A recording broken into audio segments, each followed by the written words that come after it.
የጸጋ ቃል ኃጢአተኛውን የሚያድን ብቻ አይደለም፣ ኃጢአትንም የሚኮንን ነው። ብዙ ጊዜ ትልቁ ችግራችን ኃጢአተኛውንና ኃጢአቱን መለየት ያቅተናል። አዎ ኃጢአት መኮነን አለበት፣ ኃጢአተኛው ግን መዳን አለበት። ይሄ ፀጉር ስንጠቃ ነው፣ እንዴት አድርገን ይሄን ማድረግ የምንችለው ትሉኝ ይሆናል። በጣም ይቻላል። ሴስ ሉዊስ ታዋቂው እንግሊዛዊ የ20ኛው ክፍለ ዘመን ስነ መለኮታዊ ምሁርና ሐሳቢ ወይም ቲንከር ያለው ነገር አይረሳኝም። አንድ ጊዜ ምን አለ ስለዚህ አይነት ጉዳይ ሲናገር፣ ድሮ ልጅ ሆኜ ከወላጆቼ ጋር ወደ ቤተክርስቲያን በሚሄድበት ጊዜ ሰባኪው ብዙ ጊዜ ምን ይላል?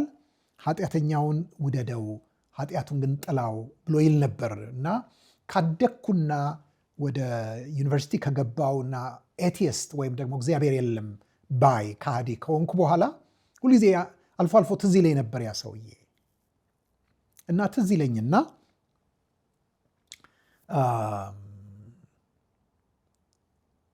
ያ ፀጉር ሰንጣቄ ሰውዬ ብዬል ነበር። ምክንያቱም ኃጢአተኛውን ውደደው ኃጢአቱን ይቀርበል። እንዴ ኃጢአተኛውን ኃጢአቱን እንዴት ይለያያል? ኃጢአቱን ያደረገው እኮ ሰውየው ነው። ዋቴቨር እንደዚህ እያልኩኝ አስብ ነበር። ነገር ግን አንድ ቀን በራልኝ። ያ ሰውየው የሚለውን እሱን ውደደው ኃጢአቱን ግን ጥላው የሚለውን ሰውዬ ራሱን አገኘሁት ሰውየውን ራሱ። ማን እንደሆነ ታውቃላችሁ አለ። ያ ሰው እኔ ነኝ፣ ራሴ ነኝ። ምክንያቱም እኔ ኃጢአት ሰራለሁ፣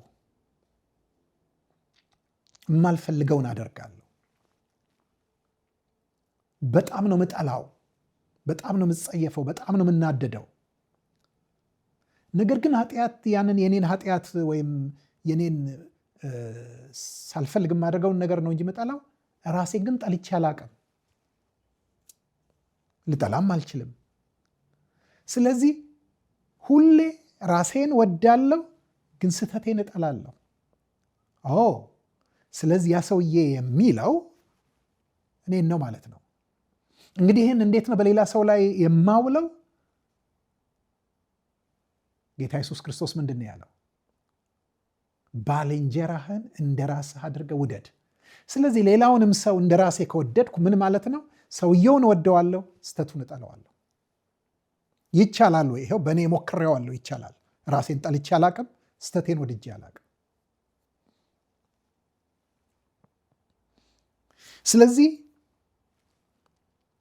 ጌታ ኢየሱስ ክርስቶስ ምንድን ያደረገው? በተናገረው የጸጋ ቃል ሴትየዋን አዳነ። ሰዎቹ ከሳሾቹ ደግሞ እንዲከሰሱ፣ ከሳሾቹ እንዲወቀሱ አደረገ። ካፉ የወጣው አንድ ቃል ነው፣ ግን በሁለት ወገን ስለት አለው። በሁለት በኩል ይሰራል። ያድናል፣ ይወቅሳል። ኃጢአትን ይኮንናል፣ ኃጢአተኛውን ያድናል።